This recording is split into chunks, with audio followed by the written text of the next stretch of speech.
សួស្តីបងប្អូនទាំងអស់គ្នាយប់នេះមានដំណើរខ្មោចមួយដែលតាក់ទងទៅនឹងព្រះភូមិហើយរឿងរ៉ាវមួយហ្នឹងគឺការឡើងចំពោះប្តីប្រពន្ធពីរនាក់ដែលគាត់បានរៀបចំប្រភូមិនៅឯផ្ទះដែលគាត់កំពុងតែសាងសង់ថ្មីហើយប្រភូមិដែលគាត់រៀបចំហ្នឹងគឺគាត់អញ្ជើញគ្រូអញ្ជើញអីមកត្រឹមត្រូវរៀបចំតាមបែបបទជំនឿរបស់គេអញ្ចឹងណាប៉ុន្តែនៅពេលដែលគាត់រៀបចំដាក់ប្រភូមិនឹងនៅផ្ទះគាត់ហើយហេតុការណ៍រន្ធត់ផ្សេងវាក៏ចាប់ផ្ដើមកើតឡើងហើយចុងក្រោយទើបគាត់ដឹងការពិតម្យ៉ាងនៃប្រភូមិដែលគាត់រៀបចំថ្មីហ្នឹងណាអូខេអញ្ចឹងប្រហែលតែប៉ុណ្្នឹងទេចង់ដឹងថាប្តីប្រពន្ធពីរនាក់ហ្នឹងគាត់ជួបហេតុការណ៍រន្ធត់អីខ្លះហើយប្រភូមិដែលគាត់រៀបចំហ្នឹងតើគាត់រៀបចំបែបណាបែបណីចឹងតោះចូលសាច់រឿងរបស់យើងទាំងអស់គ្នារឿងរ៉ាវមួយនេះកើតឡើងកាលពី18ឆ្នាំមុនហើយបានកើតឡើងចំពោះបងប្រុសម្នាក់ឈ្មោះថានរៈ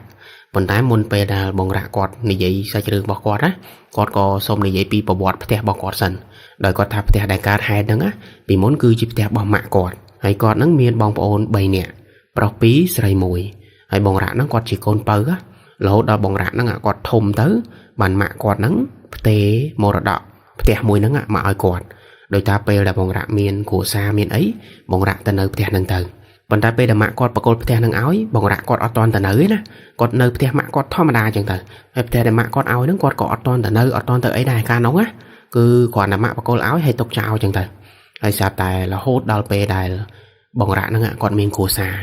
ដល់ពេលបងរ៉ាគាត់មានគ្រួសារគាត់ក៏រើទៅនៅផ្ទះដែលម៉ាក់គាត់ឲ្យហ្នឹងទៅអញ្ចឹងពេលហ្នឹងគឺបងរ៉ាបែកពីផ្ទះម៉ាក់របស់គាត់ឯណាគាត់ទៅនៅជាមួយប្រពន្ធគាត់នៅឯផ្ទះមួយហ្នឹងទៅអាផ្ទះដែលគាត់ទៅនៅហ្នឹងណាគាត់ថាគាត់នៅមួយឆ្នាំអត់មានបញ្ហាអីទេប៉ុន្តែចូលឆ្នាំទី2ដើមឆ្នាំណាស្រាប់តែខេត្តដែលគាត់នៅហ្នឹងមានទឹកជំនន់ហើយភ្លៀងខ្លាំងមែនតើរហូតដល់ទឹកហ្នឹងវាលិចដល់ផ្ទះគាត់ហើយកាលនោះផ្ទះគាត់គឺជាផ្ទះឈើទាំងក្រោមទាំងលើដល់ពេលទឹកជំនន់វាលិចចឹងទៅពួកគាត់ពីរនាក់ប្តីប្រពន្ធហ្នឹងនៅអត់កើតពិបាកនៅគាត់ក៏រើអីវ៉ាន់មកនៅជាមួយម៉ាក់គាត់សិនដោយសារតែម៉ាក់គាត់ហ្នឹងគឺនៅតំបន់ដែលទឹកអត់លិចណាហើយផ្ទះម៉ាក់គាត់ជាមួយនឹងផ្ទះគាត់ហ្នឹងគឺនៅក្នុងខេត្តតែមួយនឹងឯងប៉ុន្តែគាត់ថាធ្វើដំណើរប្រហែលជា7កន្លះម៉ោងអីទៅនិយាយទៅនៅរៀងឆ្ងាយពីគ្នាហើយគាត់ហ្នឹងក៏សម្រេចចិត្តថាទៅនៅផ្ទះម៉ាក់គាត់បដោះអាសន្នសិនចាំទឹកស្រកវិញចាំមកនៅផ្ទះគាត់វិញចឹងទៅហើយគាត់នៅផ្ទះម៉ាក់គាត់ហ្នឹងរហូតដល់តែផ្ទះគាត់ហ្នឹងទឹកស្រកចុះទៅវិញដល់ពេលផ្ទះគាត់ហ្នឹងទឹកស្រកវិញវារីងវាអីអស់ហើយគាត់ក៏មកមើលផ្ទះគាត់ហើយពេលដែលគាត់មកមើលហ្នឹងគឺអាសភាពផ្ទះគាត់ជាន់ក្រោមគឺវាខ្ទេចខ្ទីអស់ហើយដូចថាអញ្ចាំងឈើអញ្ចាំងអីវាត្រាំទឹកយូរពេកដល់ពេលអញ្ចឹងទៅវាខូចខាតវាប្រើការអត់បានណាហើយដើមឈើជុំវិញផ្ទះដែលគាត់ដាំបន្លែផ្សេងអីហ្នឹងគឺងាប់អស់ហើយអញ្ចឹងបងរ៉ាហ្នឹងគាត់ក៏សម្រេចចិត្តជាមួយប្រពន្ធគាត់ណាគាត់ថាអាចន់ក្រោមហ្នឹងគាត់នឹងវាយជាងចេញរួចហើយគាត់នឹងរៀបទៅជាផ្ទះថ្មវិញដូចថារៀបឥតតាមជាងតាមតសហ្នឹងរៀបជុំវិញអញ្ចឹងទៅធ្វើជាន់ក្រោមជាថ្មជាន់លើគឺនៅឈើដដែលហើយគាត់គិតអញ្ចឹងហើយគាត់ក៏សម្រេចចិត្តធ្វើមកគាត់ក៏ទៅរកជាងរកអីឲ្យធ្វើផ្ទះអញ្ចឹងទៅប៉ុន្តែមុននឹងគាត់ធ្វើផ្ទះថ្មីគាត់មិនត្រូវសម្អាតផ្ទះគាត់សិនមែនទេដូចថាត្រូវរុះជាងរុះអីចេញសិនហើយប្រមូលជាងប្រមូលអីហ្នឹងទៅបោះចោលទៅអីអាណាប្រើបានក៏ប្រើអញ្ចឹងទៅអាណាដែលខូចខាតក៏យកទៅបោះចោលអីចឹងទៅហើយក្នុងអំឡុងពេលដែលគាត់រុះរើជាងរុះរើអីផ្សេងហ្នឹងស្រាប់តែមានជាងម្នាក់គាត់ទៅកាប់ដើមឈើហើយដើមឈើមួយហ្នឹងជាដើមឈើដែលងាប់ដូចថាវាត្រាំទឹកយូរពេកអញ្ចឹងក៏មិនដឹងទុកធ្វើអីដែរហើយបងរ៉ាហ្នឹងក៏គាត់ឲ្យជាងមួយហ្នឹងទៅកាប់ដែរប៉ុន្តែគាត់មិនដឹងជាកាប់មិនស្រាប់តែមែកឈើខាងលើវាធ្លាក់មកហើយវាធ្លាក់ចំប្រភូមិចាស់របស់គាត់ដែលគាត់មានប្រភូមិហ្នឹងស្រាប់ហើយតាំងពីបានផ្ទះហ្នឹងមកគឺអាមែកឈើនៅលើហ្នឹងធ្លាក់មកចំប្រភូមិមួយហ្នឹងហើយប្រភូមិមួយហ្នឹងបងរ៉ាគាត់ថាជាប្រភូមិដែលចាស់ជាប្រភូមិដែលធ្វើតាំងពីសម័យផ្ទះហ្នឹងធ្វើដំបូងនិយាយទៅផ្ទះហ្នឹងកើតឡើងប្រភូមិហ្នឹងគឺដាក់ភ្លាមហើយផ្ទះហ្នឹងតាំងពីជំនាន់ម៉ាក់គាត់នៅតូចមែនអញ្ចឹងជាប្រភូមិមួយដែលនៅយូរហើយនៅក្នុងផ្ទះហ្នឹងហើយប្រភូមិហ្នឹងគាត់ថាចម្លែកទៀតពេលដែលទឹកលិចគឺឈើអីផ្សេងខ្ទេចខ្ទីអស់ហើយតែប្រភូមិហ្នឹងអត់មានអង្គើអត់មានអីលេងនិយាយទៅនៅរឹងមាំមានតែស្លែមានតែអីជាប់ធម្មតាតាមធម្មជាតិអញ្ចឹងទៅតែភាពរឹងមាំគឺរឹងមាំមែនតើប៉ុន្តែថ្ងៃហ្នឹងពូជាងធ្វើផ្ទះហ្នឹងគាត់កាប់មែកឈើធ្លាក់មកបាក់ប្រភូមិហ្នឹងធ្លាក់មកបែកខ្ទេចហើយបងរ៉ាពេលដែលឃើញធ្លាក់បែកចឹងទៅគាត់ក៏ដើរទៅមើលគាត់ចង់ដឹងថាជួសជុលបានអត់ឬមួយក៏នៅប្រើការបានអត់គាត់ចង់ប្រើប្រភូមិហ្នឹងដែលជាប្រភូមិចាស់ពីបុរាណអីចឹងទៅប៉ុន្តែគាត់ទៅមើលហើយប្រើអត់បានទេប្រភូមិហ្នឹងវាធ្លាក់ទៅបែកខ្ទេចខ្ទីអស់ហើយមិនត្រឹមតែបែកប្រភូមិទេបែកទាំងតុក្កតាផ្សេងនៅក្នុងប្រភូមិហ្នឹងទៀតអញ្ចឹងគឺប្រើអត់កើតទៀតទេណាហើយបងរ៉ាគាត់ឃើញអញ្ចឹងគាត់ក៏សោកស្ដាយដែរណាដោយសារតែម៉ាក់គាត់ធ្លាប់ប្រាប់ថាប្រភូមិនៅផ្ទះគាត់ហ្នឹង គឺជាប្រភពដែលស័ក្តិសិទ្ធិប្រភពដែលល្អមើលថែកូនចៅបានល្អអីចឹងទៅហើយបងរ៉ាគាត់ជឿអញ្ចឹងមែនដោយសារតែគាត់តាំងពីមកនៅផ្ទះហ្នឹងគាត់ថាមិនដែលមានរឿងអីអញញ៉ៃទេដូចថាគាត់រស់នៅបានសុខនៅក្នុងផ្ទះមួយហ្នឹងអញ្ចឹងបងរ៉ាគាត់រៀងជឿដែរណាដល់ពេលគាត់មកឃើញសភាពប្រភពបាក់បែកចឹងទៅគាត់ក៏ពិបាកចិត្តដែរហើយគាត់ក៏ស្ដាយដែរណាតែក៏មិនដឹងធ្វើមិនដែរនៅពេលដែលវាបាក់បែកចឹងហើយគាត់ក៏ប្រមូលកំទេចប្រភពដែលធ្លាក់មកហ្នឹងយកទៅចោលពីព្រោះគាត់មានជំនឿថាប្រភពដែលបាក់បែកគេអត់ឲ្យទុកក្នុងផ្ទះទេអញ្ចឹងត្រូវតែប្រមូលយកទៅបោះចោលហើយគាត់ក៏ខលទៅសួរម៉ាក់គាត់ណាថាម៉ាក់ខ្ញុំត្រូវធ្វើម៉េចពីព្រោះប្រភពធ្លាក់បែកធ្លាក់អីចឹងទៅគាត់និយាយរឿងរ៉ាវដែលកើតឡើងហ្នឹងហើយម៉ាក់គាត់ក៏និយាយមកថាមានធ្វើម៉េចក្រៅពីដាក់ប្រភពថ្មីមានតែប៉ុណ្្នឹងគឺធ្វើអីមិនកើតណាប៉ុន្តែម៉ាក់គាត់ប្រាប់ថាកុំតន់ដាក់ឥឡូវអីពីព្រោះឥឡូវហ្នឹងរវល់ធ្វើផ្ទះអញ្ចឹងធ្វើផ្ទះឲ្យហើយសិនទៅចាំគិតប្រភពអញ្ចឹងណាហើយបងរ៉ាក់ហ្នឹងក៏អូខេតាមម៉ាក់គាត់អញ្ចឹងទៅប៉ុន្តែម៉ាក់គាត់ក៏ណែនាំឲ្យបងរ៉ាក់ហ្នឹងអត់ធូបអីសុំទោសគេខ្លាចគេប្រកាន់គេអីចឹងហើយបងរ៉ាក់ហ្នឹងគាត់ក៏ធ្វើតាមគាត់ក៏យកធូបមកអុចមកrồiហើយគាត់និយាយសុំទោសថាអាហេតុការណ៍ដែលកើតឡើងហ្នឹងគាត់អត់មានចេតនាទេហើយពូជាងក៏គាត់អត់មានចេតនាដែរមែកឈើវាធ្លាក់មកដោយឧបទ្ទវហេតុអីចឹងណាអញ្ចឹងគាត់សុំទោសកុំប្រកែប្រកាន់កូនចៅអីចឹងទៅហើយគាត់និយាយថាចាំមើលមួយអាទិត្យក្រោយចាំគាត់រៀបចំប្រភពថ្មីឲ្យហើយគាត់ដោតអាធូបហ្នឹងនៅអាកន្លែងជើងតសនៃប្រភពហ្នឹងហើយអុចធូបសុំទោសគេហើយក៏មកធ្វើផ្ទះធម្មតាហើយបងរ៉ាក់គាត់ថាចាប់តាំងពីគាត់អុចធូបសុំទោសគេអញ្ចឹងគាត់ថាគ្មានរឿងរ៉ាវអីចម្លែកកើតឡើងទេជាងធ្វើផ្ទះហើយជាមួយគាត់ជាមួយប្រពន្ធគាត់អីហ្នឹងមិនដែលយល់សពឬមួយក៏ឃើញគេមកស្ដីឲ្យថាឲ្យអីគឺអត់មានទេស្ងាត់ជ្រាបធម្មតាប៉ុន្តែស្រាប់តែដល់ថ្ងៃទី7ដែលជាថ្ងៃចុងក្រោយហ្នឹងបងរ៉ាក់ហ្នឹងគាត់ថាគាត់គេងនៅលើផ្ទះជាន់ទី2ជាមួយប្រពន្ធគាត់ហ្នឹងគាត់ថាយប់ឡើងគាត់គេងហ្នឹងគាត់យល់សពឃើញមានលោកតាចំណាស់ម្នាក់ស្លៀកឈុតសហើយសក់សហើយពុកមាត់គាត់ក៏សដែរហើយលោកតាចំណាស់ម្នាក់ហ្នឹងដើរសំដៅមករកគាត់ដល់ក្រែហ្មងហើយលោកតានៅពេលដែលដើរមកនិយាយជាមួយបងរ៉ាក់ថាកុំភ្លេចអ្វីដែលបានសន្យាកុំភ្លេចធ្វើផងហើយបងរ៉ាក់គាត់ថាគ្រាន់តែលោកតានិយាយប៉ុណ្្នឹងហើយគាត់ភ្ញាក់ពីគេហ្មងដល់ពេលគាត់ភ្ញាក់មកគាត់ភ័យមែនទែនគាត់ដាស់ប្រពន្ធគាត់ថាគាត់យល់សពឃើញតាម្នាក់សក់សស្លៀកឈុតសដើរមករកគាត់ដល់ផ្ទះអីចឹងណាហើយគាត់ថាការយល់សពមួយហ្នឹងដូចមែនទែនដោយសារតែកន្លែងដែលគាត់យល់សពហ្នឹងគឺនៅក្នុងផ្ទះគាត់ហើយគាត់គេងនៅលើក្រែដែលគាត់កំពុងតែគេងហ្នឹងនិយាយទៅគ្រប់យ៉ាងវាដូចការពិតហ្មងហើយដល់ពេលគាត់យល់សពចឹងទៅគាត់និយាយប្រាប់ប្រពន្ធគាត់ក៏នឹកឃើញទៅដល់ប្រភូមិហើយបងរ៉ាក់គាត់ក៏នឹកឃើញទៅណាគាត់ធ្លាប់បន់គាត់ថាមួយអាទិត្យក្រោយគាត់នឹងរៀបចំប្រភូមិឲ្យអញ្ចឹងអាហ្នឹងគឺជាថ្ងៃចុងក្រោយហើយបងរ៉ាក់គាត់ភ្លេចគាត់អាឡាធ្វើផ្ទះរវល់អញញ៉ៃពេញផ្ទះអញ្ចឹងអញ្ចឹងគាត់ក៏នឹកឃើញទៅគាត់ថាអូប្រហែលជាលោកតានៅប្រភូមិគាត់មកដាស់តឿនថាកុំភ្លេចធ្វើប្រភូមិឲ្យគាត់ថ្មីអញ្ចឹងដល់ពេលស្អែកឡើងហ្នឹងបងរ៉ាក់គាត់ក៏គិតគូររឿងធ្វើប្រភូមិថ្មីហ្នឹងប៉ុន្តែបងរ៉ាក់គាត់ថាគាត់ហ្នឹងអត់ដែលមានបទពិសោធន៍រៀបចំប្រភូមិទេហើយគាត់មិនដឹងថាគេត្រូវធ្វើមិនអញ្ចឹងណាគាត់ក៏ទៅសួរពូជាងដែលកំពុងតែធ្វើផ្ទះគាត់ហ្នឹងគាត់សួរថាពូយើងចង់រៀបចំប្រភូមិថ្មីអញ្ចឹងយើងត្រូវការធ្វើអីខ្លះយើងទិញមករៀបចំខ្លួនឯងហ្មងឬមួយក៏មិនអញ្ចឹងបានពូជាងហ្នឹងគាត់ថាដាក់ប្រភូមិថ្មីមិនមែនចេះតែដាក់ខ្លួនឯងទេត្រូវតែរកគ្រូរកអ្នកមានចំណេះជំនាញខាងហ្នឹងឲ្យគេមករៀបឲ្យគេមកមើលថាទីតាំងកន្លែងណាដែលគួរដាក់ប្រភូមិដាក់ទៅល្អអីចឹងទៅហើយបងរ៉ាក់គាត់លឺចឹងហើយគាត់កាន់តែពិបាកចិត្តទៀតដោយសារមិនដឹងទៅរកគ្រូរកអីនៅណាស្រាប់តែពូជាងម្នាក់ហ្នឹងគាត់ថាគាត់ស្គាល់ចាំគាត់ណែនាំឲ្យហើយពូជាងហ្នឹងគាត់ថាគ្រូដែលដាក់ប្រភូមិហ្នឹងគឺគាត់ដើរដាក់តាមផ្ទះគេយើងគ្រាន់តែតាក់ទងគាត់ទៅគាត់នឹងមកដាក់ឲ្យយើងដល់ផ្ទះហើយបងរ៉ាក់គាត់លឺចឹងគាត់ក៏សុំលេខទូរស័ព្ទគ្រូម្នាក់ហ្នឹងហើយពូជាងគាត់ក៏រកលេខទូរស័ព្ទគ្រូម្នាក់ហ្នឹងឲ្យទៅហើយដល់ពេលបងរ៉ាក់គាត់បានលេខហើយគាត់ក៏ខលទៅរកគ្រូម្នាក់ហ្នឹងតែដល់ពេលគាត់ខលទៅគាត់អត់ជួបគ្រូទេគាត់ជួបកូនសិស្សវិញហើយគាត់សួរចឹងណាថាលោកគ្រូនៅអត់ចង់ជួបគ្រូចង់បឹងឲ្យលោកគ្រូមកជួយដាក់ប្រភូមិដាក់អីចឹងទៅហើយកូនសិស្សម្នាក់ហ្នឹងគាត់ថាលោកគ្រូអត់តន់តនេទេប៉ុន្តែបងឯងអាចទៅរកទិញប្រភូមិទុកឲ្យហើយបានពីព្រោះប្រភូមិយើងចង់ដាក់ពណ៌អីក៏បានទំហំប៉ុណ្ណាក៏បានដែរអត់មានប្រកាន់ទេណាអញ្ចឹងកូនសិស្សម្នាក់ហ្នឹងណែនាំបងរ៉ាក់ថាអញ្ចឹងតែបងឯងអាចទៅរើសប្រភូមិបាននៅផ្សារនៅអីដើរទៅមើលទៅហើយពេញចិត្តមួយណាទិញមួយហ្នឹងទៅចាំដល់ថ្ងៃចាំខ្ញុំប្រាប់គ្រូឲ្យចុះមកដាក់ប្រភូមិឲ្យអញ្ចឹងណាហើយបងរ៉ាក់គាត់និយាយជាមួយកូនសិស្សម្នាក់ហ្នឹងហើយគាត់ក៏អូខេតាមហ្នឹងទៅហើយគាត់ក៏ទៅរកកន្លែងដែលគេលក់ប្រភូមិហ្នឹងហើយគាត់ទៅមើលទៅប្រភូមិណាដែលគាត់ពេញចិត្តនិយាយទៅអត់មានកំណត់ទេណាស្រឡាញ់មួយណារើសមួយហ្នឹងបងរ៉ាក់គាត់ថាពេលហ្នឹងគាត់ជ្រុលជាធ្វើផ្ទះថ្មីហើយអញ្ចឹងគាត់ចង់ឲ្យប្រភូមិគាត់ហ្នឹងធំជាងមុនស្អាតជាងមុនអ ចឹងគាត់រើប្រភូមិដែលរៀងធំធំហើយមានក្បាច់ក្បូរបែបប្រភូមិតនសម័យចឹងណាគាត់ក៏កក់ប្រភូមិហ្នឹងទៅហើយចាំដល់ថ្ងៃដែលគ្រូគេមកបានគាត់ឲ្យគេហ្នឹង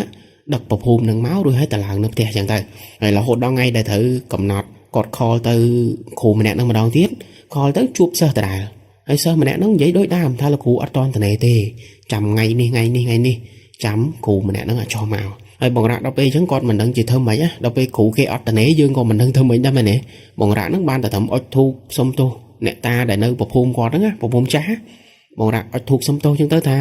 សុំពជាពេលតិចពីព្រោះគ្រូអត់តនេអញ្ចឹងក៏សុំទោសសុំអីអញ្ចឹងតែប៉ុន្តែអត់មានរឿងអីកើតឡើងដែរណាលោកតាអត់មានមកជេរមកថាឲ្យអីទេហើយរហូតម្លងពីហ្នឹងប្រហែលជា3 4ថ្ងៃបានគ្រូគេហ្នឹងតនេគេតាក់តងមកវិញណាគេតាក់តងមកគេសួរបងរ៉ាក់ហ្នឹងថាផ្ទះនៅណានៅណីគាត់ថ្ងៃហ្នឹងគាត់តនេគាត់ចង់មកមើលប្រភូមិមកដាក់ប្រភូមិអីឲ្យហើយដល់ពេលបងរ៉ាក់គាត់ប្រាប់ចឹងទៅប្រហែលជារសៀលបន្តិចបានគ្រូម្នាក់ហ្នឹងគាត់ចុះមកដល់ផ្ទះបងរ៉ាក់ប៉ុន្តែពេលដែលគាត់ចុះមកហ្នឹងគាត់អត់តន់គិតទៅលើរឿងប្រភូមិទេណាគាត់ដើរមើលជុំវិញផ្ទះបងរ៉ាក់សិនហើយគ្រូម្នាក់ហ្នឹងដើរមើលបដាគាត់យកដៃគាត់ហ្នឹងចាប់ដីអាដីនៅផ្ទះបងរ៉ាក់ហ្នឹងគាត់ចាប់ដីមកក្តាប់ចឹងទៅរួចហើយគាត់យកមកហិតហើយគាត់សោតស្អីម្យ៉ាងមិនដឹងទេហើយគាត់បាចដីនឹងទៅវិញហើយគាត់ដើរទៀតដើរទៅក្រោយផ្ទះចឹងទៅហើយគាត់ចាប់ដីមកក្តាប់ទៀតគាត់មើលគាត់សោតចឹងទៅគាត់បាចទៅវិញទៀតនិយាយទៅអាហ្នឹងគឺជាបែបបត់របស់គាត់អានេះយើងអត់ដឹងហើយគ្រូម្នាក់ហ្នឹងគាត់ដើរមើលជុំវិញផ្ទះហើយគាត់ថាថ្ងៃហ្នឹងអត់តន់ដាក់ប្រភូមិបានទេពីព្រោះថ្ងៃហ្នឹងពេលវេលាអត់ត្រូវពេលវេលាអត់ល្អចឹងណាអញ្ចឹងគាត់ថាចាំស្អែកចាំគាត់មកដាក់ម្ដងទៀតហើយបងរ៉ាក់គាត់ក៏អូខេតាមហ្នឹងទៅហើយរហូតដល់ស្អែកឡើងបានគ្រូម្នាក់ហ្នឹងគាត់មកម្ដងទៀតហើយពេលហ្នឹងបងរ៉ាក់គាត់ក៏ខលប្រាប់ខាងប្រភូមិគេហ្នឹងឲ្យដឹកមកតាំងព្រឹករងចាំគ្រូម្នាក់ហ្នឹងមកដល់គឺរៀបចំប្រភូមិឡើងធ្វើពិធីធ្វើអីយកមកហើយរហូតដល់គ្រូហ្នឹងមកដល់ក៏តឡើងប្រភូមិរៀបចំពិធីធ្វើអីចឹងទៅនិយាយទៅតាមតានាមទម្លាប់របស់គេចឹងណាហើយរៀបចំប្រភូមិរៀបចំអីហ្នឹងហើយគ្រូម្នាក់ហ្នឹងក៏ត្រឡប់ទៅវិញហើយពេលហ្នឹងបងរ៉ាក់គាត់រៀងធូរចិត្តដូចថាគាត់បានធ្វើប្រភូមិឲ្យលោកតាវិញចឹងអញ្ចឹងគាត់សប្បាយចិត្តហើយគាត់គិតថាប្រហែលជាគ្មានរឿងអីកើតឡើងទៀតទេហើយលោកតាដែលធ្លាប់មកបញ្យល់សពឲ្យគាត់ហ្នឹងក៏ប្រហែលជាលោកតាសប្បាយចិត្តហើយក៏ពេញចិត្តនឹងប្រភូមិថ្មីមួយហ្នឹងតែអ្វីដែលបងរ៉ាក់គិតគឺគាត់គិតខុសគាត់ថាយប់មួយហ្នឹងនៅពេលដែលដាក់ប្រភូមិហ្នឹងហើយយប់ដែលដាក់ប្រភូមិហ្នឹងគាត់ថាយប់មួយហ្នឹងគាត់គេងជាមួយប្រពន្ធគាត់ធម្មតានៅជាន់ទី2ប៉ុន្តែអំឡុងពេលដែលគាត់គេងបងរ៉ាក់គាត់ថាគាត់គេងសុកហ្នឹងគាត់ដកដង្ហើមអត់ចេញគាត់ថានៅទ្រូងគាត់វាធ្ងន់មែនទែនដូចមានស្អីសកត់ចឹងដល់ពេលគាត់ដកដង្ហើមអត់ចង់ចេញគាត់ក៏បើកភ្នែកមកមើលហើយពេលដែលគាត់បើកភ្នែកមកមើលហ្នឹងគាត់ថាគាត់ឃើញជើងមនុស្សម្នាក់ធំមែនទែនជាន់នៅលើទ្រូងគាត់ហើយជើងមួយហ្នឹងគឺធំខុសពីមនុស្សធម្មតាគាត់ថាពេញទ្រូងគាត់ហ្មងហើយគាត់ប្រឹងសម្លឹងមើលណាប៉ុន្តែគាត់អត់ឃើញគាត់ឃើញតែខ្មៅរូបរាងដែលឈរនៅលើទ្រូងគាត់ហ្នឹងប៉ុន្តែគាត់ដឹងថាជាមនុស្សប្រុសពីព្រោះជើងដែលគាត់ឃើញហ្នឹងប្រហែលជាមនុស្សប្រុសវាធំវាអីចឹងហើយគាត់ប្រឹងស្រែកប្រឹងអីប៉ុន្តែស្រែកអត់ចេញហើយជើងដែលជន់លើទ្រូងគាត់ហ្នឹងមិនមែនជន់ស្ងៀមទៀតវាញីទៀតវាវិលទៅវិញទៅមកវាដូចញីលើទ្រូងយើងហើយបងរ៉ាក់ហ្នឹងគាត់ប្រឹងស្រែកប្រឹងអីដើម្បីឲ្យប្រពន្ធគាត់លឺប៉ុន្តែគាត់ស្រែកអត់ចេញហើយអំឡុងពេលដែលគាត់ស្រែកអត់ចេញហ្នឹងសមោខ្មៅបរោះមាត់ធំហ្នឹងក៏អោនចុះមករួចហើយគាត់យកដៃគាត់មកបិទមាត់បងរ៉ាក់មកខ្ទប់មាត់បងរ៉ាក់ហ្មងហើយពេលហ្នឹងគាត់ស្រែកមិនចង់ចេញហើយមកខ្ទប់មាត់គាត់ទៀតអញ្ចឹងពេលហ្នឹងគឺធ្វើអត់កើតទេបានត្រឹមតែអញ្ចឹងហើយបងរ៉ាក់គាត់ថាពេលហ្នឹងគាត់ចិត្តដាច់ខ្យល់គាត់ដកដង្ហើមអត់ចង់ចេញអញ្ចឹងពេលហ្នឹងគិតអីក៏អត់ឃើញគាត់ក៏នឹកទៅដល់ម៉ាក់ប៉ារបស់គាត់នឹកដូចថាម៉ាក់ប៉ាជួយកូនផងអីចឹងណាហើយបងរ៉ាក់គាត់ថាគាត់គ្រាន់តែនឹកដល់ម៉ាក់ប៉ាគាត់ហ្នឹងមិនយូរទេសមោលខ្មៅបរោះម្នាក់ហ្នឹងក៏រលាយទៅវិញទៅហើយរលាយនៅមុខគាត់ហ្មងរលាយបាច់វឹបលឿនមែនទែនគាត់ក៏លបោតពីអាការសកត់មួយហ្នឹងហើយគាត់ក៏ដាស់ប្រពន្ធគាត់ហើយប្រពន្ធគាត់ងើបមកអត់មានដឹងអីលីងប្រពន្ធគាត់ធម្មតាអញ្ចឹងណាហើយបងរ៉ាក់គាត់ក៏អត់មានយករឿងមិញហ្នឹងប្រាប់ប្រពន្ធគាត់ដែរគាត់ខ្លាចប្រពន្ធគាត់ខ្លាចអញ្ចឹងគាត់ក៏ប្រាប់ប្រពន្ធគាត់ថាគាត់យល់សពអាក្រក់អីចឹងណានិយាយទៅប្រាប់ធម្មតាហើយក៏សង្ងំគេងទៅវិញទៅប៉ុន្តែបងរ៉ាក់គាត់គេងអត់លក់ទេឡើងបែកញើសជោគ ហើយគាត់ហត់មែនទេណាគាត់ដកដង្ហើមធំចុះមិញគាត់ថាគាត់ចិត្តដាច់ខ្យល់អញ្ចឹងមិនពិបាកមែនទេហើយលោដល់ស្អែកឡើងបានមករៈហ្នឹងយកហេតុការទាំងអស់ហ្នឹងទៅប្រាប់ម៉ាក់គាត់ហើយក៏ចង់សួរម៉ាក់គាត់ថាត្រូវធ្វើម៉េចចឹងហ៎ហើយនៅពេលដែលគាត់និយាយជាមួយម៉ាក់គាត់ទៅវិញទៅមកចឹងទៅគាត់អត់ច្បាស់ទេថាអ្វីដែលគាត់ឃើញយប់មិញហ្នឹងគឺជាអីគេប៉ុន្តែម៉ាក់គាត់សង្ស័យថាប្រហែលជាប្រភូមិប្រហែលជាលោកតានៅប្រភូមិឬក៏ប្រភូមិថ្មីដែលគាត់ដាក់ហ្នឹងណាមកលេងគាត់មករករឿងគាត់អីចឹងទៅហើយបងរ៉ាគាត់ថាហេតុអីមករករឿងគាត់ទាំងតែគាត់ហ្នឹងធ្វើប្រភូមិឲ្យត្រឹមត្រូវហើយធ្វើពិធីធ្វើអីតាមបែបបត់របស់គេនិយាយទៅមិនមែនគាត់ដាក់ខ្លួនឯងទេហើយហេតុអីមកធ្វើសកម្មភាពបែបហ្នឹងដាក់គាត់ហេតុអីមកជន់គាត់មកញីទ្រូងគាត់ឡើងចង់ស្លាប់អញ្ចឹងអត់ដឹងធ្វើម៉េចម៉ាក់គាត់ក៏ណែនាំទៅថាឲ្យបងរ៉ាហ្នឹងសាកអុជធូបអីគេមើលហើយសាកទិញអីមួយសែនមកអីគេចឹងទៅហើយបងរ៉ាហ្នឹងគាត់ក៏ធ្វើតាមហើយពេលគាត់ធ្វើតាមគាត់ទិញរបស់សែនគាត់អុជធូបអុជអីណាកន្លែងប្រភូមិថ្មីហ្នឹងគាត់ថាពេលគាត់ធ្វើហើយយប់ឡើងគាត់គេងគាត់អត់មានឃើញអ្នកណាមកជន់ទ្រូងគាត់ទេហើយក៏អត់មានយល់សប្តិអត់មានអីដែរប៉ុន្តែបងរ៉ាគាត់សង្កេតឃើញថាឲ្យតែគាត់សែនឲ្យប្រភូមិគាត់អត់ដែរជួបហេតុការណ៍អីទេប៉ុន្តែនៅពេលដែលគាត់បង្ងើយកន្តើយឬមួយក៏គាត់ខានសែនមួយអាទិត្យអីចឹងក្នុងមួយអាទិត្យហ្នឹងគាត់ប្រកាសជាឃើញបរិសម្នាក់ហ្នឹងមកជន់ទ្រូងគាត់ទៀតនិយាយទៅឲ្យតែអត់សែនដឹងតែមកជន់ទ្រូងយើងអញ្ចឹងគាត់ដឹងអញ្ចឹងគាត់សែនញឹកញាប់មែនតើគាត់ខ្លាចមកជន់ទ្រូងគាត់ទៀតហើយគាត់អត់មានគិតរឿងអីទេគាត់គិតថាប្រភូមិថ្មីរបស់គាត់ហ្នឹងប្រហែលជាគាត់កាចឬមួយក៏គាត់ប្រកាន់ច្រើនអីចឹងនិយាយទៅគិតបែបធម្មតាហើយក៏សែនឲ្យប្រភូមិចឹងទៅអត់ហ៊ានខានទេណាហើយដូចនិយាយចឹងពេលដែលសែនគឺអត់មានជួបហេតុការណ៍អីទេ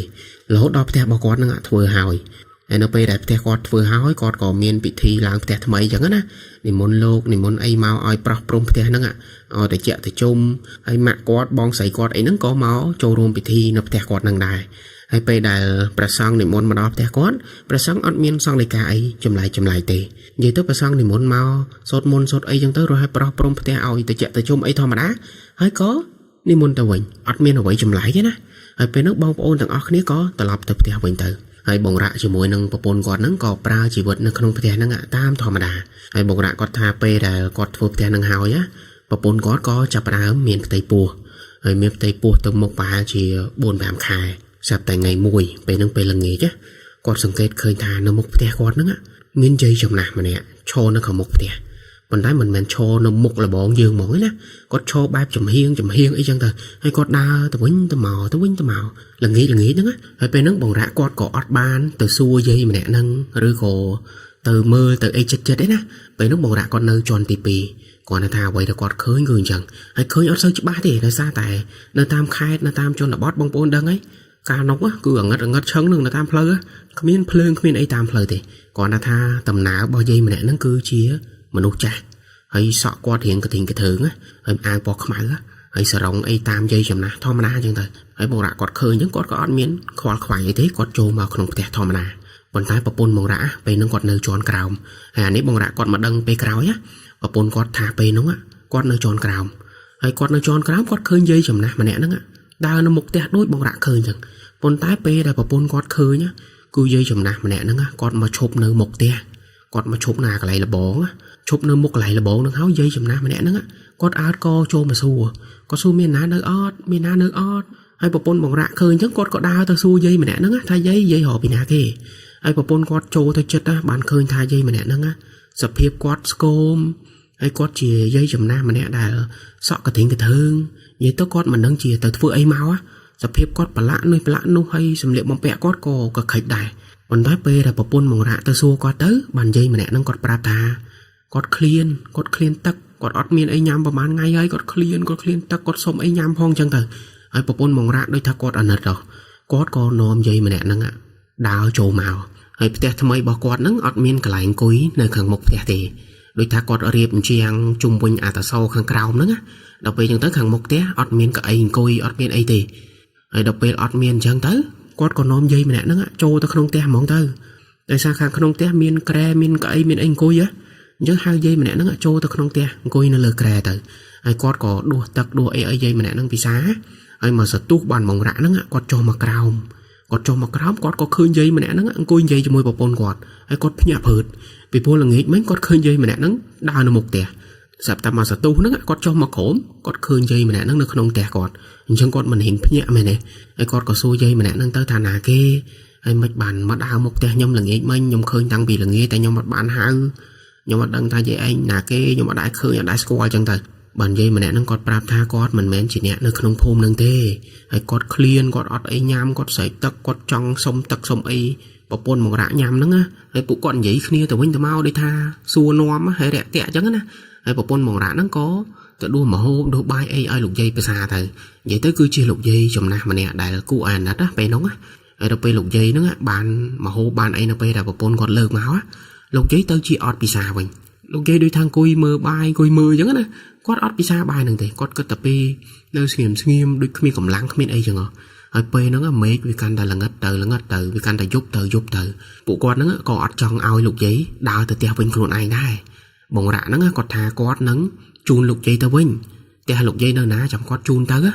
hay lục dây mình nãy nó con ngộ có ba chẳng từ còn tới bồng rạ nó có thà ao lục dây bờ xa bài sân từ chậm quát từ ngồi tật hao sến chậm quát chun lục dây tập tiêu vinh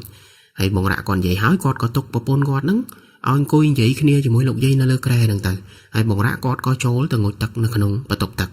hay bờ tục tật tia quát miền tật nơi tròn cào mấy đó cái lại tia mò nữa cứ miền tật nơi tròn khom thì tròn lượt miền thì nhưng bóng rạ có đá chỗ tật không tập tật tròn cào nâng tờ hay pe là bóng rạ con ngồi tật á có ta có bông thành ngốt bà đá có lưới sầm lệ dây mà nè nó hay chỉ mỗi bông có á dây kia đôi ta mà nông pi nè coi xoan tờ nè kia lưới tách trô mà đo không tập tật á lại cái nạn chẳng còn ta pe là có ngồi tật hiện du tịch có tha sầm lệ dây kia nữa á vì tao chỉ ngắt chiếp mà đôi ta pi nè càng khéo nữa á ta khéo tia rồi mỗi có đá tới nay bắt á có thắt ngắt chiệp lên miên mà nâng dậy khí tại bây nước bồng rạ quát ót miên tứ cất ra hơn rồi môi cổ bật hòm ấy tê quát ngụt tức thò mà na bao quát nữa cọ sọ cọ ấy nó không có tốt tức nữa còn ta sầm lấy nó khang cào nữa bồng rạ quát thao vi ngắt dù bê quát tham mà nông pi nè nó khang cào tay ta miên sầm lấy anh tịnh tôi tranh máu mày này còn ta này vi ngắt bạc du mong bây nước bật hòm á quát cổ bật nhập ngụt tức ngụt ấy hói hôm có má tranh màu hay nó pe ra quát tranh vì tốt tức nó mơ lá rút hiệp đây quát khư nhá quát sang tật keng á bông cứ bông rạ quát tháp là quát tranh bị tốc tắc đó á hay quát cả lẽ tới cả lạnh kre đại bọc pôn quát coi chỉ mỗi đường dây mà nè nó á quát tháp nó á quát khơi bọc pôn quát kê nơi lơ kre hay dây mà nè nó á cặp pôn tai nơi lơ bọc pôn quát đôi ta quát cặp pôn tại do đai do trương hay quát cặp thục bị lơ bọc pôn quát á hay ở quay đầu với cô ai rần thốt á dây mà nè nó á quát do đạt quát nè lật buộc bọc pôn quát hay lật mình lật thò mà đá thế lật lươn lật được ngang nhá hay lướt bua của pôn quạt chứ ạ hay ap đây bồng rạ quát tranh mau nữa á dây mà nè nó phải chỉ quát đâng ngỏ quát còn ngớp một mau mơ bồng rạ hay ap đây quát ngớp mau nữa á an đát quát nữa á miên tật mót tật ấy hia mau khlạ dây tật cùi khai mình thành hay bên nó bồng rạ quát khơi chứ á quát rốt sầm đá từ đó dây mà nè nâng mỏng hay quát rốt sầm đá tới nó quát trong thẹt dây nơi thẹt lơ ghé mỏng á đời xa tài khơi những cứ vía chầm lái cho mày này trước ót cất ấy chờ này có tha rốt tới nó á quát nâng thẹt dây mà nè nâng mà trương mỏng còn tay dây mà nè nâng quát lươn đó cột lốt tam bảo ui pe nó đôi tham bảo ui cho ho chào lá cột lốt tam mà bảo ui nó rồi hai cột tranh tam bảo ui nâng thử hai bồng rạ cột có rốt tờ bảo ui nâng thử cột ở ban lốt tam bảo ui nâng thế cột ạt co ta cài mới lá cột khôi dây mà nè nó rốt tờ khối tè hay khối tè cột nó sật tập prey sật đam chơi ấy chẳng á dây mà nè nó rốt tờ khối nó hay dập hiệp dây mà nè nó pe nó á cột thả đôi pe là nghĩ mình thế là nghĩ mình đau đôi ăn miên cầm láng chăng đôi chỉ dây chầm na mà nè đau mình trong ruồi chứ bàn tay pe nó á rốt cho prey lươn mình thành hay bồng rạ quát ọt từ ta mấy nè quát mà mơ bờ pôn quát sân quát bà đám bờ pôn quát chiếng á hay quát mà mơ bờ pôn quát nữa á quát khơi buộc bờ pôn quát á cực khạch mình thèn cứ sắp tắc mót con tay chỉ tắc mót đài mình men tắc mót mình ư dương tu tới á vì chỉ tắc mót đài tai lỡ bánh pua nữa á hay pua bờ pôn quát miên nam bà lạ nô bơi nó bồng rạ phơi nè quát sới hai nè chất khang ấy nó ai mà chui hay nè chất khang ca cho nó mình men tè chọp quạt tiền nó mà lon ba chìa mà phay sam sắp mai đó bàn miên tè kì giống bóng rã nó có sới mà tầm hân á hai cái chùi bàn miên nè chất kham xem còn lư chẳng tới có mà chùi hay mà chui kia chẳng tới còn lơ bọc bồn bóng rã nó á và chôn tới mình tì bẹt hay đọc bê và chôn tâm tì bẹt bóng rã có chập đàm call hừ nẹp tì ha còn hai sạch nhiệt ấy xem khang bọc bồn hay khang cọt ấy nắng ôi mà bẹt nó mà chui mơ bọc bồn chui mơ ấy chẳng tới hay cả lon bị nắng á ba chìa pi bảy máu á bà là cụ pet kia nắng hả bồng rạ nắng ạ tôi xua hay cụ pet mà nè nó quá cót xua bồng rạ bọc bồn đang cót xua ấy ạ cót tha bồng rạ nắng ạ miền pra ở bờ hang xa đã bập bồn ọt hay cốt xua sầm nua nâng tranh máu á đại xa tài nơi lơ buộc bập bồn quạt á miền snam chôm hỏi miền snam à dè đôi thằng cái gió đáy nhả dướng á những cụ pet cốt cận chẳng có tha bỏng rạ nâng á miền vay bập bồn ọt miền thợ bà bập bồn ọt bản buộc bập bồn quạt nâng từ diện chẳng á hay bỏng rạ cốt bạn đại xa có tha con miền thua ấy thế hay cốt có mình ban pra hang xa mình ban ấy đây hay pet nó con nơi từ xua thì à ta bảo bỏng ai mình pra bờ hang xa đã bập bồn hay ấy buộc bập bồn bỏng ai chôm hay ấy miền nam nhả miền nam ấy chẳng thôi ta bỏng rạ cốt nơi ta bạn đại xa chẳng thôi cốt tha cốt đắng á hay cụ pet nó có ban từ xua mạ bỏ bập bồn bỏng rạ đây vậy tôi xua mạ mày bỏng rạ mạ mày bỏng rạ đừng hỏi cô mà thà oi bỏng rạ thiệt thà bỏng rạ nó vay bập bồn mến pra bờ hang xa đã bồn mến vậy tôi kẹt đừng tham mua là hai ấy bàn bập bồn bỏng rạ nó chôm ấy chẳng hả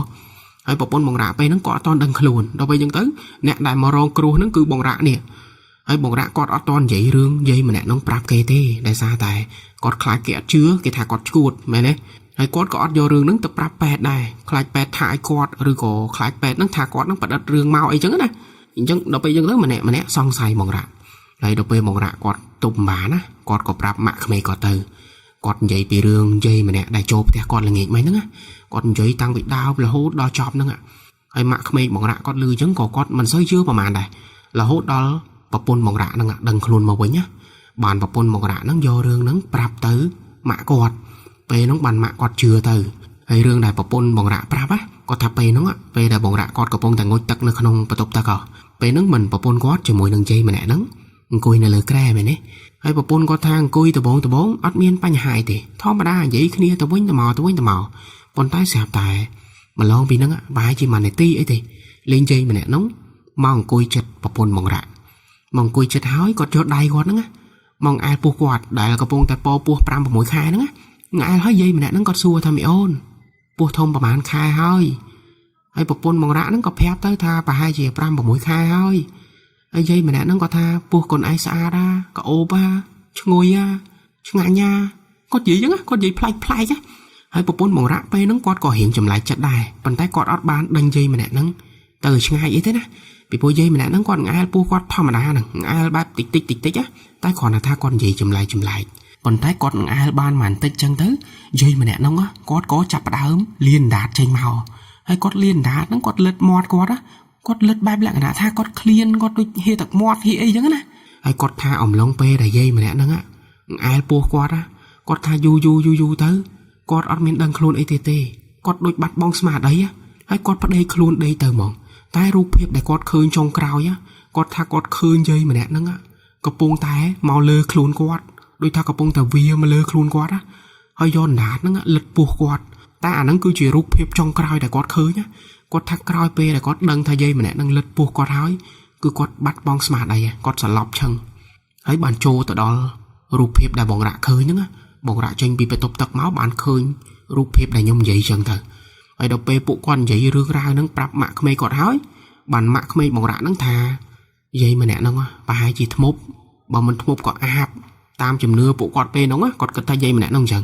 គឺប្រហែលជាធ្មប់ឬក៏អាបអីចឹងទៅគឺយាយម្នាក់ហ្នឹងប្រហែលជាដឹងថាប្រពន្ធបងរ៉ាមានផ្ទៃពោះអញ្ចឹងគាត់ចូលចិត្តអារបស់អញ្ចឹងហើយគាត់ក៏មករដល់ផ្ទះអីចឹងទៅហើយបងរ៉ាគាត់លឺអញ្ចឹងក៏គាត់ជឿដែរដោយសារតែគាត់ឃើញផ្ទាល់ភ្នែកហើយគាត់ថាគ្មានយាយចំណាស់ណាសាហាវដល់ថ្នាក់ហ្នឹងទេលោតពីលើប្អួចរត់ទៅក្រោយផ្ទះចូលទៅក្នុងព្រៃរូបភាពមួយហ្នឹងគួរឲ្យខ្លាចណាហើយមនុស្សទូទៅយាយចំណាស់ទូទៅគាត់ធ្វើអញ្ចឹងអត់កើតទេអញ្ចឹងដល់ពេលដែលគាត់ឮម៉ាក់ក្មេងគាត់ប្រាប់ថាធ្មប់ថាអាបអីហ្នឹងគាត់ជឿប៉ុន្តែម៉ាក់ក្មេងគាត់ឆ្ងល់មួយយ៉ាងថាហេតុអីយាយម្នាក់ហ្នឹងចូលផ្ទះបងរ៉ាបានហើយផ្ទះបងរ៉ាហ្នឹងអត់មានវត្ថុស័ក្តិសិទ្ធិការពារទេមែនអត់មានប្រភូមិអត់មានអីទេហីបានយាយម្នាក់ហ្នឹងគាត់ចូលដូចស្រួលគាត់ចូលទៅអង្គុយដល់ក្នុងផ្ទះហ្មងពីព្រោះយាយម្នាក់នោះគាត់ជាមនុស្សមែនបងប្អូនប៉ុន្តែគាត់ក៏ជាប្រភេទខ្មោចម្យ៉ាងដែរជាប្រភេទខ្មោចដែលសន្ធិដ្ឋក្នុងមនុស្សអីចឹងណាអញ្ចឹងគាត់អត់អាចចូលផ្ទះគេស្រួលចឹងទេអញ្ចឹងពេលនោះម៉ាក់ក្មេងបងរ៉ាគាត់ឆ្ងល់ថាហេតុអីយាយម្នាក់ហ្នឹងចូលស្រួលម៉េះផ្ទះគ្មានប្រភូមិគ្មានវត្ថុស័ក្តិសិទ្ធិទេមែនតែបងរ៉ាគាត់ក៏តបតាមធម្មតាណាគាត់ថាផ្ទះគាត់មានប្រភូមិហើយគាត់ទើបតែរៀបចំប្រភូមិថ្មីពេលគាត់សាងសង់ផ្ទះហ្នឹងហើយតែក៏នាំគ្នាឆ្ងល់ចឹងទៅថាហេតុអីយាយម្នាក់នោះចូលផ្ទះគាត់បានតែក្នុងហេតុការណ៍មួយហ្នឹងក៏សំណាងល្អដែរណាដែលប្រពន្ធបងរ៉ាហ្នឹងគាត់អត់មាន គ្រោះថ្នាក់អីទេហើយកូននៅក្នុងផ្ទៃក៏អត់មានបញ្ហាអីដែរគ្រាន់តែថាប្រពន្ធគាត់ជាប់ពោះហើយមានស្នាមអាយះប្រហែលជាយាយម្នាក់ហ្នឹងគាត់យកកញ្ចក់មកខ្ញៅពោះប្រពន្ធគាត់អីចឹងណានិយាយទៅមានស្នាមអាយះ 2-3 កន្លែងហើយមានស្នាមជាប់នៅតាមពោះចឹងទៅហើយប្រពន្ធគាត់នៅព្យាបាលមន្ទីរពេទ្យហ្នឹងមិនយូរទេតែមួយថ្ងៃអីទេណាហើយក៏ចេញពីមន្ទីរពេទ្យហ្នឹងវិញមកហើយពេលដែលចេញពីមន្ទីរពេទ្យហ្នឹងវិញណាខាងម៉ាក់ក្មេកបងរ៉ាគាត់ក៏ទៅរកគ្រូឲ្យមកជួយមើលផ្ទះបងរ៉ាហើយប្រហែលជាមួយថ្ងៃ2ថ្ងៃទេស្រាប់តែម៉ាក់ក្មេកគាត់ហ្នឹងមកជាមួយនឹងលោកគ្រូម្នាក់នោះមកដល់ផ្ទះបងរ៉ាហើយគ្រូម្នាក់ហ្នឹងដើរមកដល់អត់មានមើលផ្ទះបងរ៉ាទេដើរមកដល់គឺមើលប្រភូមិបងរ៉ាមុនគេអាប្រភូមិធំប្រភូមិថ្មីរបស់គេហ្នឹងហ៎ហើយគាត់តែមកមើលប្រភូមិហ្នឹងហើយគ្រូម្នាក់ហ្នឹងគាត់ថាប្រភូមិបងរ៉ាហ្នឹងមិនមែនជាប្រភូមិមានវត្ថុស័ក្តិសិទ្ធិសន្ធិដ្ឋនៅក្នុងហ្នឹងទេប្រភូមិនេះគឺជាប្រភូមិខ្មោចតៃហោងគ្រូម្នាក់ហ្នឹងគាត់ប្រាប់មកអញ្ចឹងហ្មងហើយបងរ៉ាគាត់លឺអញ្ចឹងគាត់ក៏រៀងបកែកបន្តិចសួរបន្តិចណាគាត់ថាលោកគ្រូប្រភូមិមួយហ្នឹងពេលដែលខ្ញុំដាក់មកគឺខ្ញុំដាក់ត្រឹមត្រូវខ្ញុំអញ្ជើញគ្រូអញ្ជើញអីគេមកត្រឹមត្រូវខ្ញុំមិនមែនដាក់ខ្លួនឯងទេហើយហេតុអីប្រភូមិរបស់ខ្ញុំហ្នឹងមានខ្មោចមានអីសន្ធិដ្ឋនៅក្នុងហ្នឹងបានលោកគ្រូម្នាក់ហ្នឹងគាត់ប្រាប់មកទៅថាចេះគ្រូដែលមកដាក់ប្រភូមិហ្នឹងគ្រូមុនណាគ្រូដែលមកធ្វើពិធីតឡើងប្រភូមិហ្នឹងគ្រូនឹងហើយដែលជាអ្នកយកខ្មោចមកដាក់ក្នុងប្រភូមិហ្នឹងនិយាយទៅគ្រូមុនហ្នឹងគាត់អត់បានអញ្ជើញវត្ថុស័ក្តិសិទ្ធិមកសន្ធិដ្ឋនៅក្នុងប្រភូមិទេប៉ុន្តែគាត់បែរជានាំខ្មោចមកសន្ធិដ្ឋនៅក្នុងប្រភូមិមួយហ្នឹងហើយខ្មោចដែលសន្ធិដ្ឋនៅក្នុងប្រភូមិហ្នឹងគឺជាខ្មោចរបស់គ្រូម្នាក់ហ្នឹងគ្រូម្នាក់ហ្នឹងដូចថាគាត់ចិញ្ចឹមខ្មោចហើយគាត់ប្រឡែងខ្មោចមួយមកនៅក្នុងប្រភូមិហ្នឹងអញ្ចឹងណាហើយគាត់ជាអ្នកធ្វើពិធីនេះពិធីនោះហើយគាត់អត់មានប្រាប់ម្ចាស់ផ្ទះគេត្រង់ទេគាត់ប្រាប់ថាអូដាក់ប្រភូមិហ្នឹងហើយតែជុំមើលថែកូនចៅអីចឹងទៅប៉ុន្តែអ្នកដែលនៅក្នុងប្រភូមិហ្នឹងមិនមែនវត្ថុស័ក្តិសិទ្ធិប៉ុណ្ណឹងហើយមិនមែនលោកតាមិនមែនអីដូចដែលយើងគិតណានៅក្នុងប្រភូមិហ្នឹងគឺជាបលឹងខ្មោចហើយគ្រូម្នាក់ហ្នឹងគាត់ប្រាប់មកទៀតថាវិញ្ញាណខ្មោចដែលសន្ធិដ្ឋនៅក្នុងប្រភូមិមួយហ្នឹងគឺជាវិញ្ញាណបុរសមាឌធំហើយខ្មៅអ៊ិចនិយាយទៅគាត់និយាយដូចអ្វីដែលបងរ៉ាជួបចឹងយកពេលហ្នឹងបងរ៉ាគាត់ជឿ 100% ហើយលោកគ្រូម្នាក់ហ្នឹងគាត់ប្រាប់ទៀតថាបុរសដែលសន្ធិដ្ឋនៅក្នុងហ្នឹងគាត់គឺជាខ្មោចតៃហោងគាត់គឺជាខ្មោចដែលស្លាប់មិនល្អស្លាប់បែបវេទនាអញ្ចឹងណាហើយគ្រូម្នាក់ហ្នឹងយកខ្មោចហ្នឹងមកដាក់នៅក្នុងប្រភូមិមួយហ្នឹងហើយគ្រូម្នាក់ហ្នឹងគាត់ក៏និយាយទៅលើរឿងយាយម្នាក់ហ្នឹងដែរណាយាយអាបធ្មប់ហ្នឹងគាត់ថាយាយម្នាក់ហ្នឹងចូលផ្ទះបងរ៉ាបានយ៉ាងស្រួលដោយសារតែផ្ទះបងរ៉ាអត់មានវត្ថុស័ក្តិសិទ្ធិទេផ្ទះបងរ៉ាហ្នឹងគឺមានតែខ្មោចប្រភូមិហ្នឹងគឺជាប្រភូមិខ្មោច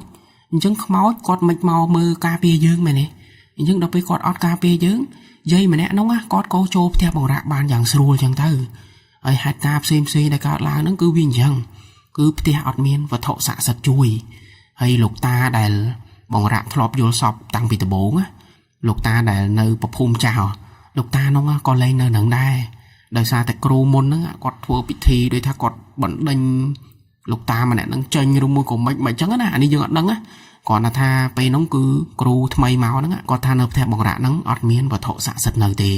េមានតែបលឹងខ្មោចបរោះម្នាក់ហ្នឹងនៅយាមអញ្ចឹងហើយទើបមានខ្មោចផ្សេងវាចង់ចូលផ្ទះហ្នឹងបានពេលណាក៏បានដែរហើយបើសិនជាយើងសែនឲ្យខ្មោចម្នាក់ហ្នឹងវាប្រហែលជាល្អជាមួយយើងវាមិនមកធ្វើបាបយើង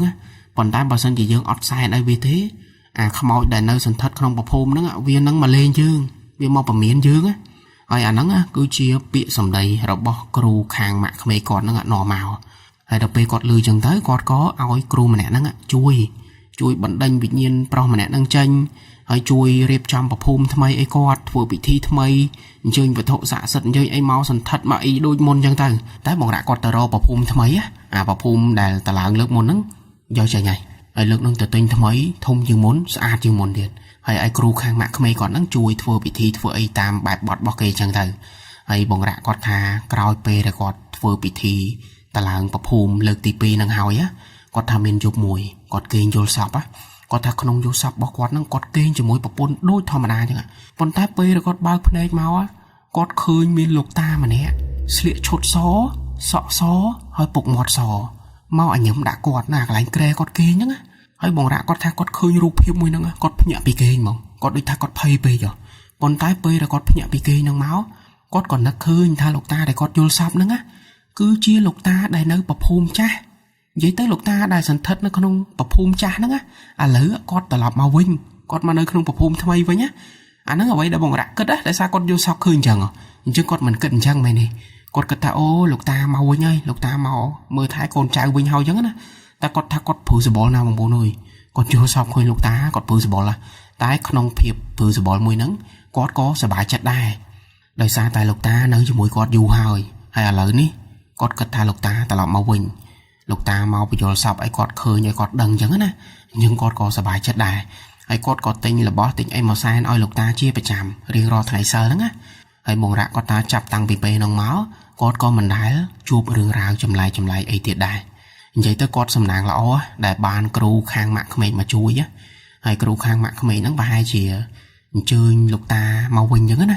đại sao tại lực muốn bài gì kêu môn nó đành lục ta trình lực ní kêu khang mạng mình nó chơi lục ta mau quỳnh những á anh nó ở đây để con cận chân tới con sầm nàng đài hay nó ngay bằng bồn đi cười chỉ rừng ra tặng rồi bỏ bong rã cho mũi bồn gọt đại bán chụp hai ca muối nữ tiệt đại là khang mạng quạt áo nữa trong rừng này về nhom sạp hỏi nhom mẹ làm tha về cùi khai thói việc tham táng cừu thạ tiệt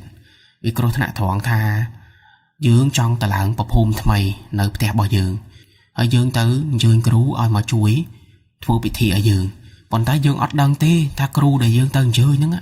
quạt lõ ót quạt miên cầm nứt lõ đã dương ót hay quạt che men ót rư môi có quạt bọc ra rư môi có quạt chỉ khủ khoi quạt châm ấy chẳng á chương dương ót ai đăng thì hay ai cho nói đại dương ót đăng nữa vì chi cho nói mùi đại cừu thạ mình tàn đôi không rương đằng chẳng quạt còn tại trong vừa bọc hôm tham ấy nơi tẹt tham ấy bỏ quạt tai quạt miền đằng na ta quạt tờ đó chóm cừu đại cọ chẳng á hay dương ót đăng vì cùng nứt bọc cừu mà nè nóng á cừu từ bốn á dương ót đăng thì ta quạt thui chẳng đầm bầy ấy rư môi có quạt mau chởn pé quạt trong bể lệ môi trao nở nắng rư môi có mấy anh ấy dương ót đăng ấy nè bị búa chắp tăng vì vừa bị thi năng hói quạt ót miền tẹt tông từ cừu mà nè nông tiệt tê hay quạt còn mình trong tẹt tông tới đây hay rương ra để quạt chụp nó cứ quạt đăng đời xa cừu khang mạng không nó mà prap thà bọc hôm để quạt tà láng nó cứ miên không mỏi sần thật được nào nè nhưng bông bồn cất mưa vì cô thà nạt hay rương nó vì có bằng hai ở dương đằng này vì có chuyện mê riêng mối á sầm rạp bông bổ na đại có bông tại trong đã bọc hôm thay có bông tại trong tà láng bọc hôm tà láng ấy thay chẳng từ đó cừu đó ấy bông bồn thời tại phải giặt phải dài tịch hay sơ bọc quạt cừu đại mà đã bọc hôm nó ấy cho bàn tịch chứ nè thà quạt thọp đã bọc hôm te bị na khla hay dương từ xua te nè nông mơ thà đã bọc hôm hai miền hướng ấy cái làng ót đã từ lọ ót rồi mơ có ấy ót chẳng nè vậy tới dương sơ xua ở cho bàn loạn tịch bị bôi dương ăn anh mơ khơi chặt cừu mà nè nông màn tê mình đừng thà quạt lọ rồi mình lọ tê tại bỏ mọt quạt đừng ta lọ rồi mọt là cừu á被ធ្វើពិធីá sao tao mơ thay con trai chui con trai rồi luôn nơi thì chạy tới chôm họ xi miên bàn ấy chẳng á vậy tới mọt quạt cứ đừng là lọ rồi con tay chặt quạt nè dương mọt đừng á chẳng bàn tha phải chặt phải dài mong bồn chặt độc thà rương đi vì chỉ mê riêng mùi vì chỉ bọt bị sào mùi đại dương cua tài sẽ đạp hơi tục nông chặt chẳng á bàn tay nhung khơi tẹt lá quạt vừa bọc hôm quạt đã bọc hôm ấy chẳng quạt ở miền chơi cừu màu thì quạt đã khuôn ai quạt ở thu khuôn ai quạt sai khuôn ai vậy tới quạt ở sâu chưa đặc biệt nhận tới quạt riệp trong khuôn ai mà hay ca riệp trong khuôn ai nó còn mình men này thật khó đấy nè việc khác còn ai vừa tới có thà bàn còn là tha nè để quạt miền nhiên nè để quạt miền chấm này chấm ní khang nắng quạt ai đừng mơ khơi nhá quạt ai đừng đằng tháo tì tăng cái này nít đã tới lọ tì tăng cái này nít đã tới ọt lọ tê nhung khơi bọc hôm khá do ta đạn nó lên từ bố của mình này từ bố bố đấy ấy chẳng á nè khá đạn nó một tỉa nè khá đạn nó cái lại xem kia chẳng tới vậy tới cứ ọt đôi kia nè